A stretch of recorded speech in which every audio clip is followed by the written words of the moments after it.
Dancing Through the Shadow, ladies and gentlemen. Thank you, thank you, thank you. And at this time, I'd like to welcome up the filmmakers Leif Bristow, Agnes Bristow, and starring as Baba, Russell Ewan.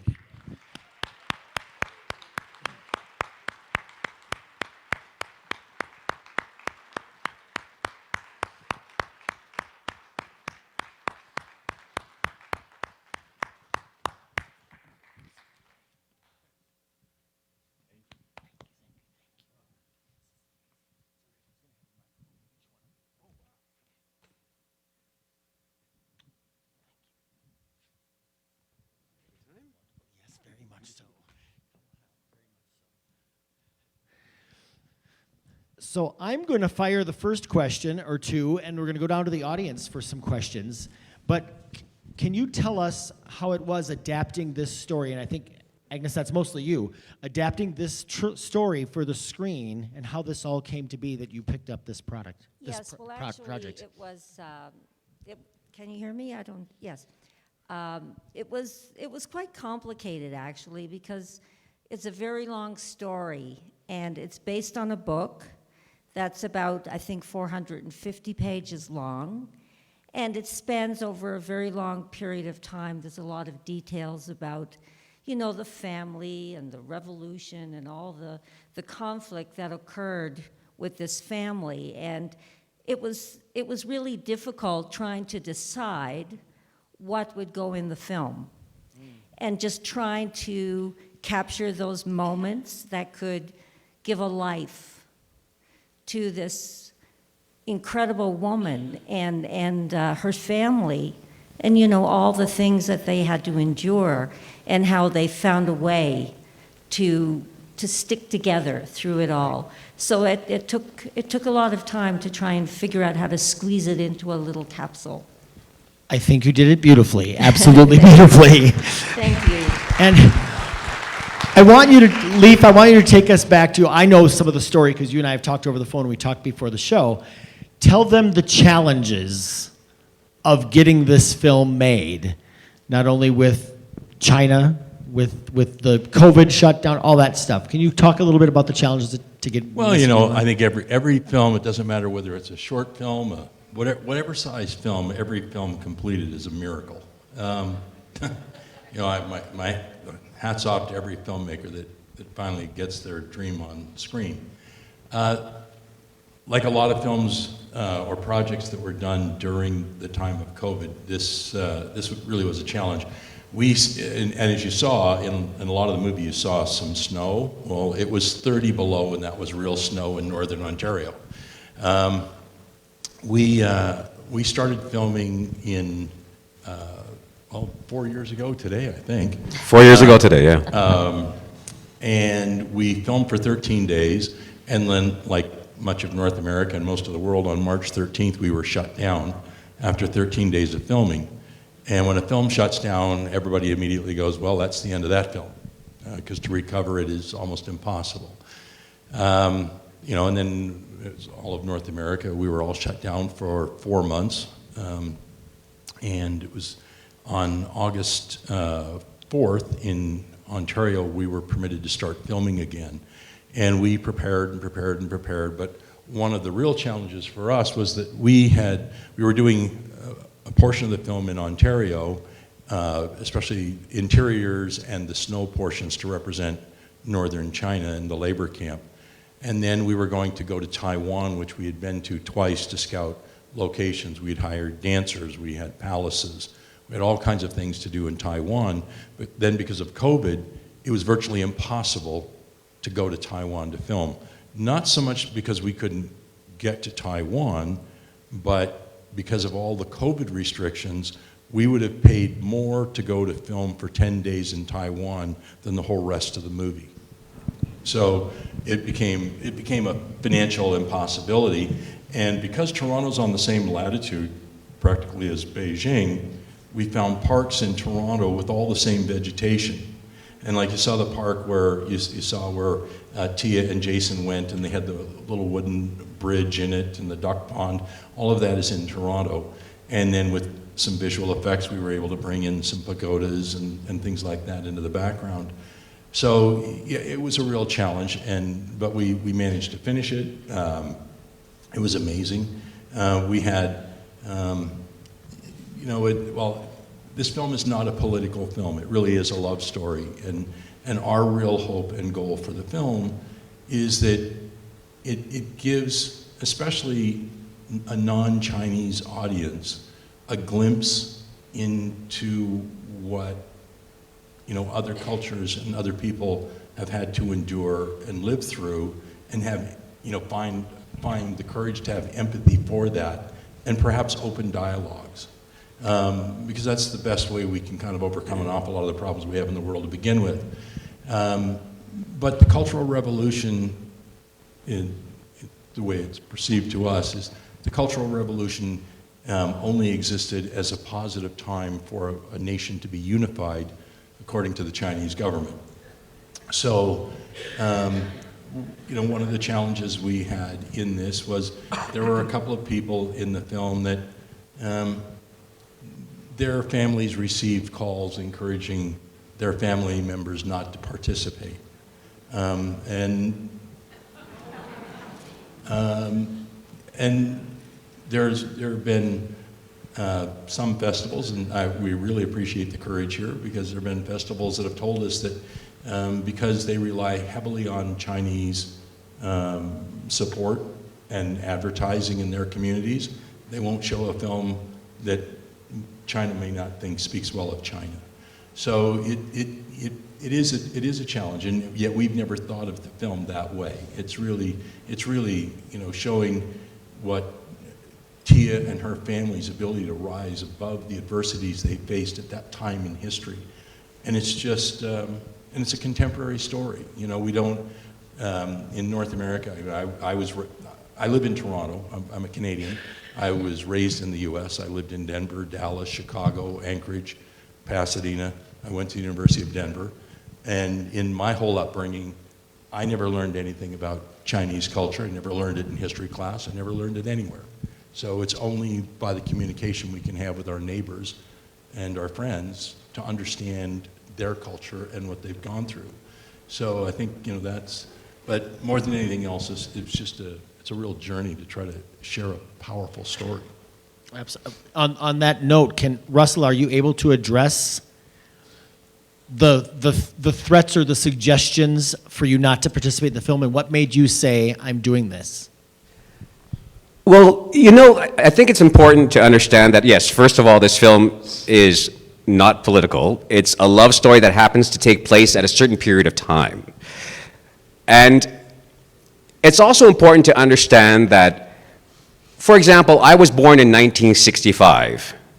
It's hard to say that number now, but I was born in 1965, and a lot of what you see that happened back then still affects how I was brought up now. So the parts of, for example, I'm an actor now. If my parents were alive, I'd be a doctor. That's the way it is for a lot of families. But not a lot of families give their kids birthday gifts that are chemistry sets, microscopes, and anatomy sets. My parents wanted me to have the best future possible, just like you see in the film. Their thoughts about a good future for myself and my family is reflective of how they were brought up. My grandmother left me a present, and that was a little red book. She didn't want me to believe in the book. She wanted me to understand where we came from, what we went through. Only 2 years ago did I discover that my family did not come to Canada for the railroad. We went to the States for gold. My family found gold. Chinese people weren't allowed to keep gold. So all the gold my family found was taken away. And that's when they came to Canada to work for the railroad. Why am I telling all this story? Because it comes a time where you have to decide that you want to make films that make a difference. You want to make films that tell a story that not many people know the story. It's a beautiful film of love that happens to take place in a certain time that not too many people know about, myself included. Doing films like this, I learn a lot about my family. I learn a lot about my culture. So to answer your question, yes, I was strongly suggested through anonymous phone calls not to do this film. And it was because there are certain parts of Chinese history that the Chinese government doesn't want publicized. Not just here, but in many films. There's a film that's going to be coming out soon, The Three-Body Problem. There are 3 versions of that film. There's a Chinese version, there's an American version, and then there's an animation version. The difference is, in the Asian version, the Cultural Revolution never happened. Right? But it did happen. And it's important that we learn from our past as filmmakers, as actors, and show that to the people today so that we learn from the past to have a better future. That's why I decided to do this film, even though I was highly suggested not to do it.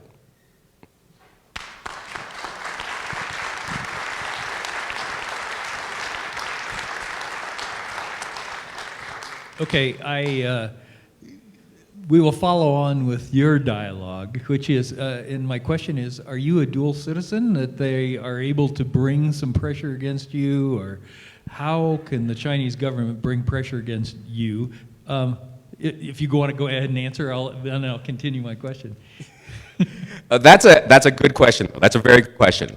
So there are some actors that were in this production that have family back home. That's how pressure is applied to them. Oh, I thought my mic just got off because tell the government! Cut him off! Cut him off! No, I don't have dual citizenship. I'm 4th generation Canadian. I never even learned how to speak Chinese. Because once again, we were worried, my family was worried, we wanted to show how loyal we were. My father fought in the Second World War for the Canadian Army. That's how afraid Asian people are historically of not just where we come from, but what people will think of us where we are. So how do they apply pressure? Well, like for some cast members, yes, they have people back home in China. In my case, they called my home. And they described things. Well, for us, you guys will hear this and go, so what? But for them, it means something.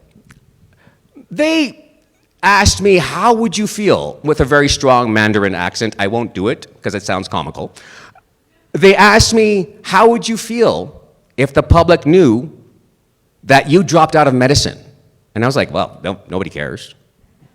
How would you feel if people knew that your brother was gay?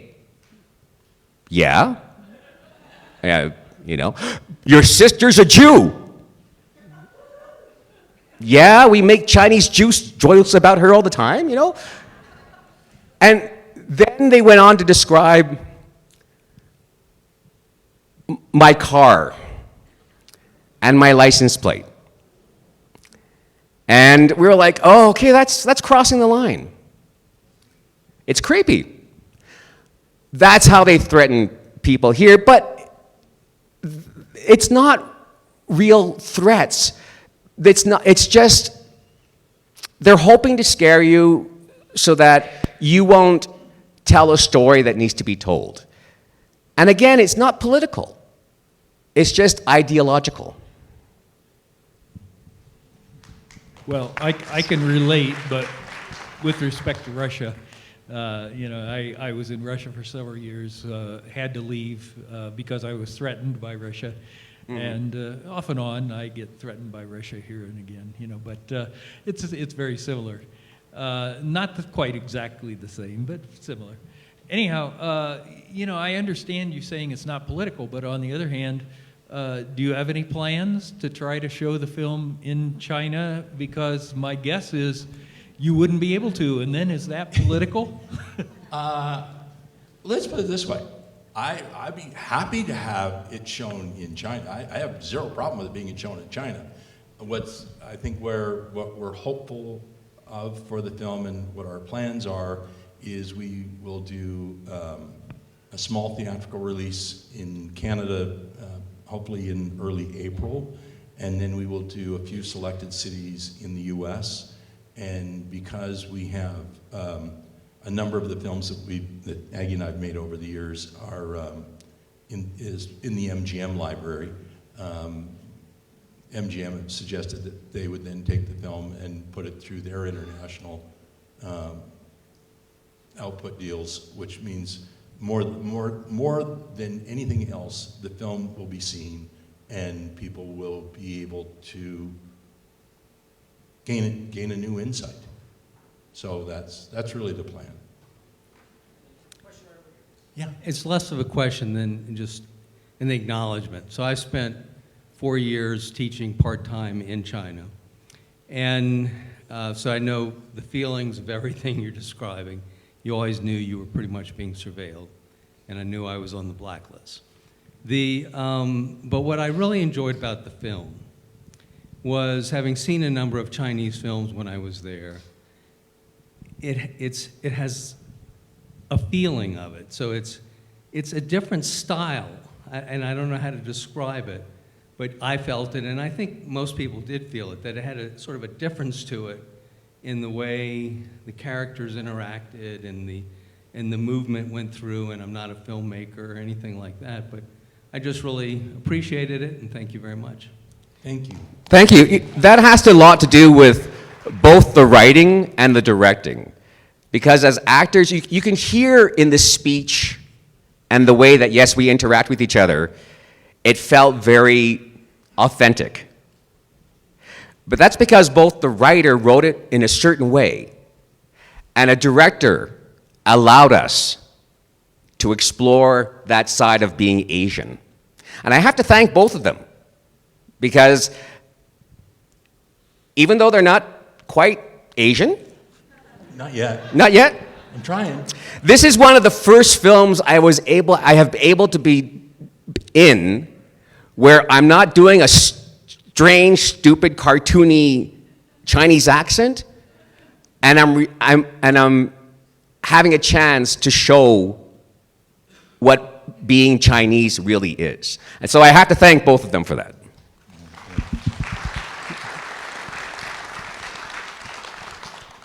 Yes. I'm curious about what school or company you worked with for the dancers in the film. Well, actually, a few, and actually, there was the whole basis of this, and this actually, there's a much bigger joy in this project, certainly for Aggie and I, because a lot of people wonder, how did this come about? Well, the young woman who plays Louise Turner in the film, who invites Tia to London, is our daughter. And she graduated from the National Ballet School in Canada as a ballerina. And Tia was her teacher in one of her final years. And somebody at the school said, do you know about Tia? And as soon as we heard it, I talked to Aggie and I said, this is unbelievable. And because of Aggie's background, I knew that Tia wouldn't discuss it with me, so Aggie talked to her, and they spent an enormous amount of time talking, and a couple of years just to gain Tia's trust, and then Tia was traveling a lot because even a few years ago when we saw her dance, she's still one of the most beautiful dancers you will ever see on the stage anywhere in the world. So we used dancers from the National Ballet in Canada. We had other people from other dance schools. We had a number of, and Christina, our female lead, Christina was with the Bolshoi until she fell and broke both ankles when her partner dropped her. And so then she went and studied acting instead. So yeah, we had all the dancers in there are all professional dancers. So it was very fortunate. Yeah. That was beautiful. And talk about the dynamic of husband and wife working together, and how that works. Because you create something really, really beautiful here, and ultimately, when there's a disagreement on set, who wins? I do. There- I do. I'm not going to answer that question for fear it might incriminate me. No, no, but actually we are. I have to say we're among the most blessed in our industry. Aggie and I worked together for a lot of years doing this. We also produce a lot of Hallmark movies for the Hallmark Network. We do a lot of them. We do a lot of Christmas movies. We do a lot of their international movies. So movies like Love, Romance, and Chocolate, and Love on Safari. This year we had Safari Romance. We just came back after doing 3 river cruise movies where we chartered a river cruise ship from Regensburg, Germany to Budapest, and we follow 3 different couples as they fall in love in the different cities on a river cruise. So that'll be coming out this fall on Hallmark. But so we did 6 films together last year, plus a TV series for Amazon that's coming out now called Beyond Black Beauty, which is, yes, about Black Beauty. And we work together 7 days a week, 24 hours a day, and Yes. and the beauty is we get to travel together, we get to work together. As we do this together, we produce the films together, and over the years, Aggie didn't come from the film industry. I started as a child performer pretty young, and did that most all of my career. But Aggie's become one of the best field producers you will find anywhere in the world. And the reason our films, all of our Hallmark films, look as beautiful as they do is mostly because of Aggie. So.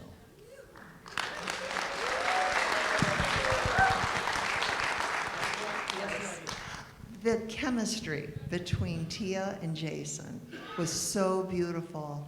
And in fact, the casting for the entire ensemble cast was so perfect. How did the casting work for you? Was it easily coming together for all of the roles, for Tia's family, the grandmother, her mother, her sister? It's casting is such a unique thing, and it's certainly one of they're kind of all my favorite parts of the film when you're working on it. But casting is something that's always been uniquely important to me. Originally this film was supposed to be done as a Canada-European co-production so that we could take advantage of going to Taiwan as well. So we did auditions for a few key roles in the UK. Chun, her best friend in the dance school, was from the UK. And then we auditioned a lot, and there's not a massive Asian acting pool in Canada, correct? No, I bribed him to get cast, but no, it's not. There's a very small, but there's a reason for that. Yeah, but what was fascinating was when we began to audition and really pushed in that group, what we discovered was, partly what Russell mentioned a little bit earlier, and that is that there hasn't been a lot of opportunities for Asian actors to step into dramatic roles. If we think about what Asian shows we've seen or movies we've seen, it's been more relegated to having a Chinese accent, being the butler, being the waiter, comic relief, but not a story where we get a complete dramatic arc. So we auditioned so many people, and the talent that came in was surprisingly gifted. It's just they had not been given the opportunity. And so when we brought this cast together, and of course, you know, as you all noticed, I'm truly Asian. But what was great was, you know, because people say, well, why is a white guy directing a movie about Asian culture? And it's a very fair question. We were asked by Tia and the people around Tia if we would make the movie, in part because they know us as filmmakers, but also because they knew that many Chinese filmmakers would be afraid to do this because they would come under immense pressure to not make it. So that's one of the reasons, you know, a white director directed this movie. But what was so powerful was to be able to step into the room with Russell and Meng Ling, who played Nai Nai, and Mother Uni, who their performances to me are just magnificent, and Mariana Fung, who's played Sister, who's becoming an incredible director in her own right, but to step into the room and ask them to teach me. So like when you saw the dinner scene with Tia's mom telling her about dumping Jason, literally, and you can vouch for this, every single person in that room was in tears, and everybody said, this is a dinner conversation they had all had. And our Tia had that conversation 2 weeks before we started filming in her own house. So that's what brought the power. And by letting everybody bring their culture to the table, I personally think really reinforced the performances, and you know, so it made my job a lot easier. Just to extend what Lee was saying, yes, there has been very few roles for Asians to take on dramatic roles. I always tell a story about, you know, it's been 37 years, well, no, 39 years, I've been acting. When I graduated, I was doing Moliere and Shakespeare. When I left theater school, there wasn't one single speaking role for an Asian. I spent the first 10 years of my career doing action movies, stunts, and martial arts. So when somebody like Leaf gives us a chance to tell our story, we grab that chance with everything we have, and we pour everything we can into that chance, because these guys gave us a rare time to show the real stories of our families and not the Western perception of what Asian families are. You know, they always say in acting, it's easy to cry, but a true actor can try not to cry. And that's the way Asian culture works. It would be easy for us around the table to scream at each other, but that's not how it works in Asian culture. So that one scene, for example, you could feel the tension amongst the characters. We didn't have to say things because we were living moments that we all lived in our own lives. And these guys gave us one of those rare moments to put it on film. And that's what made a lot of the casting work. Yes, the initial choices were very important. But them allowing us to show who we are made the chemistry work. Beautifully put. I'm going to fire the final question, and then they'll be out in the lobby if you want to ask some more. Leif, your team here, you and Aggie, you're probably the envy of every filmmaker here, because you were just talking about we do 6 films a year and this kind of thing. You know, there's some that are lucky to do 1 film in 6 years.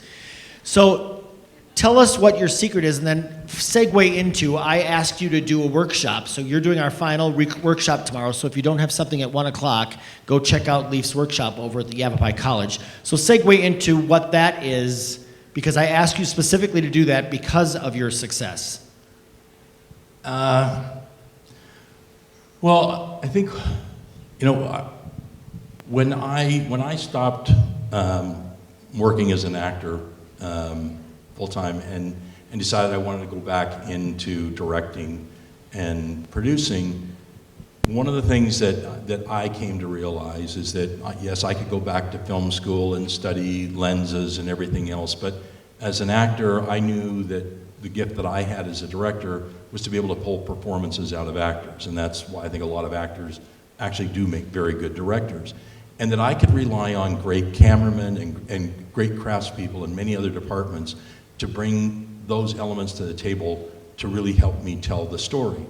So the tool that I discovered, that I realized as well, is that virtually every, filmmakers will go learn all those things, but directors and producers don't necessarily understand and use finance as a creative tool.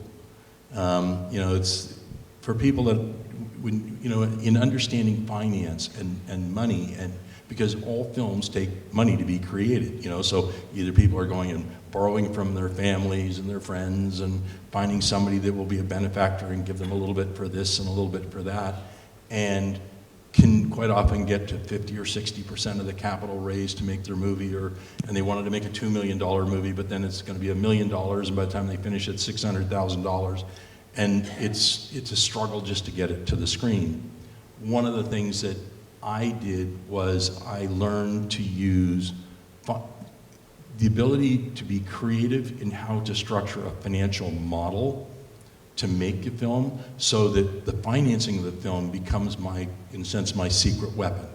Because if I know how to finance it, and I know how to sit and talk to the people that would be prepared to give me money or understand the places to actually get the money, then I can finance films. And to date, since 1993, I've probably, for independent film and smaller films, it's getting close to $400 million that we've been able to raise for small films to make movies. And so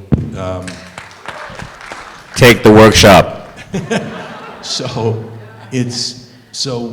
I guess, and then the other blessing is I've had the good fortune to make and be part of making movies that did well. One of I have to say our biggest movie is a movie called Blizzard that Aggie and I made in 2002 with Christopher Plummer, Whoopi Goldberg, Brenda Blethyn, and Kevin Pollak, about a young girl that loves to figure skate and a reindeer that flies and talks. Whoopi's the voice of the reindeer, Christopher Plummer is Santa Claus, and 22 years later, it's a Christmas classic. That was featured at the 75th Oscars.